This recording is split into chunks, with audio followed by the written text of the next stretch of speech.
CMPDI के प्रबंधक अजय भरतिया जी मौजूद हैं।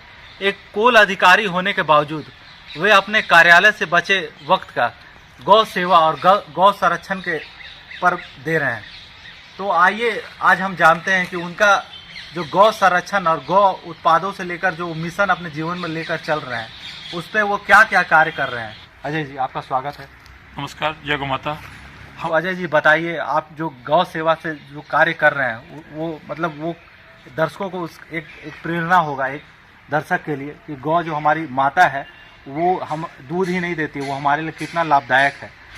भाइयों और दर्शकों जो जिन तक मेरी बात पहुंच पा रही है, गाय संपूर्ण सृष्टि का आधार है और गाय कहने का तात्पर्य है कि सृष्टि का केंद्र बिंदु। गाय का मतलब केवल गाय नहीं, हम गो आधारित संपूर्ण मानवीय व्यवस्था की बात करते हैं।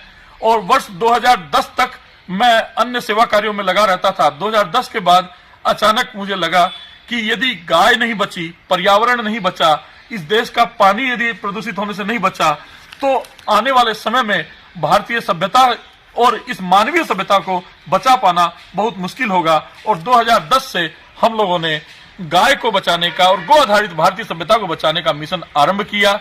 इस क्षेत्र में हम लोग अनेकानेक कार्य कर रहे हैं, जिसमें मुख्यतः सबसे ज्यादा हम लोग गायों के जो सड़कों पर एक्सीडेंट हो जाता है, क्योंकि ये बहुत विकट स्थिति होती है और सड़कों पर गायें घूम रही है, उनको लोग दूध देने के बाद, जब तक दूध देती है तब तक लोग घरों में रखते हैं और दूध देना बंद करने के बाद उन गायों को लोग सड़कों पर छोड़ देते हैं। और बछड़ों का तो दुर्भाग्य क्या कहें कि आजकल बछड़ा पैदा होते ही लोग सड़कों पर छोड़ देते हैं और ऐसे गाय और बछड़े रोज एक्सीडेंट का शिकार होते हैं। तो हमारी टीम, पवित्रम गौ सेवा परिवार की टीम, इस पर बहुत कार्य कर रही है। जहां कहीं भी हमें इस प्रकार की सूचना मिलती है, यथासंभव हम लोग उन्हें उठाते हैं। उन्हें ये छोटी सी शेड हमने बना रखी है, जितना संभव हो पा रहा है इस शेड में हम लोग इलाज करते हैं। इस पुली मशीन के माध्यम से उनको खड़ा करने का प्रयास करते हैं और बड़ा एक्सीडेंट होने पर हम वेटनरी डॉक्टर इत्यादि की मदद लेकर या गौशालाओं तक भी पहुंचाने का कार्य करती है हमारी टीम। और इसके लिए मेरा एक निजी वाहन है, उससे भी हम छोटे छोटे पशुओं को उठाने का कार्य करते हैं।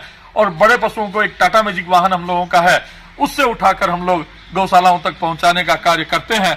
लेकिन यह इतना मात्र नहीं, पर्याप्त नहीं है, क्योंकि सड़कों से उठा लेना और उनका इलाज कर देना, मूल समस्या है कि गाय सड़कों पर आ क्यों रही है। तो इनको भी वापस गौशालाओं में पहुंचाना, और गौशालाओं में पहुंचाना भी पर्याप्त नहीं है, इनको वापस गौपालकों के घर में कैसे पहुंचे। गौपालक के घर से गाय निकली क्यों? क्योंकि आर्थिक दृष्टि से गौपालक को लगने लगा कि ये गाय हमारे ऊपर बोझ हो गई है।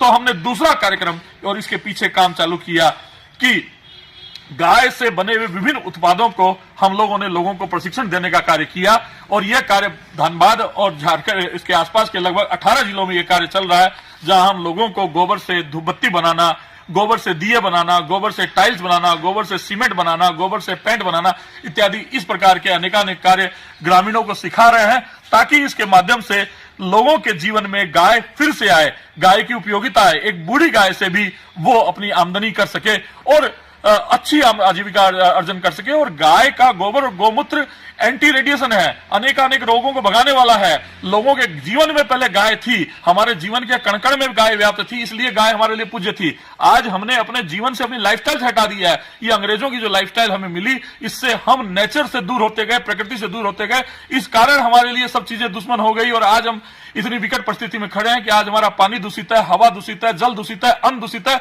और चारों तरफ बीमारी का साम्राज्य है। जी, इस पे एक क्वेश्चन करना चाहेंगे। जो धनबाद पे आमतौर पर हम देखते हैं कि सड़कों पर गाय आवारा घूमते रहती है, कहीं बीमार पड़ जाती है या फिर दुर्घटनाग्रस्त हो जाती है, तो इसको बचाने के लिए कुछ क्या उपाय आप लोग करते हैं? हम लोग सरकार से अपील कर रहे हैं कि फौरी तौर पर इन गायों को जो सड़कों पर घूम रही है, इनको गौशाला भेजा जाए और भविष्य में यह समस्या न उत्पन्न हो, इसके लिए जो शहरों की गायें हैं, हर शहर के बाहर गोचर भूमि सरकार के द्वारा आवंटित की हुई है, वो उनको चिन्हित करे गोचर भूमि को जो हमारे पुरखों ने छोड़ी हुई थी, और उन गोचर भूमियों को पुनः गायों के लिए आरक्षित करके गोपालकों को दी जाए, वहां गौशालाएं खोली जाए या गो अभ्यारण्य चालू किए जाए, ताकि गायों को चरने के लिए जगह मिल सके, गाय सड़कों पर न घूमे। और साथ ही साथ गायों से आजीविका जब बढ़ने लगेगी गांव वालों की, ग्रामीणों की, गोपालकों की, तो अपने आप गाय फिर हर घर घर में पलने लगेगी, गाय पूज्य होने लगेगी, गाय की उपयोगिता होने लगेगी। केवल गौ माता की जय कहने से कार्य नहीं होगा, हमें जागना होगा, प्रैक्टिकली गाय को माता और प्रैक्टिकली गाय को लक्ष्मी के स्वरूप में हमें लोगों के सामने में प्रमाणित करके देना होगा। और वो कार्य हम लोग बहुत तीव्र गति से कर रहे हैं और हमारी पूरी टीम शिद्दत से इस कार्य को कर रही है। बहुत अच्छा। और एक क्वेश्चन एक और है आपसे कि जो हम लोग गौमूत्र या फिर गोबर जो हुआ गाय का, हम लोग उसको वेस्टेज समझते हैं, आप इस पे भी काफी काम कर रहे हैं, गौ उत्पाद बन रहा है आपका, गौमूत्र इलाज के लिए भी आप लोग ये प्रयोग कर रहे हैं, तो इस पे थोड़ा हम लोग दर्शकों को बताएं। गोबर के विषय में हमारे शास्त्रों में कहा गया है गोमय वस्ते लक्ष्मी, अर्थात गोबर में लक्ष्मी का वास है, गोबर ही साक्षात लक्ष्मी है। पुराने जमाने में आप देखे होंगे कि लोग अपने घरों को गोबर से पोता करते थे। आज भी हमारे वनवासी समाज के लोग, आदिवासी समाज के लोग अपने घर को गोबर से पोतते हैं।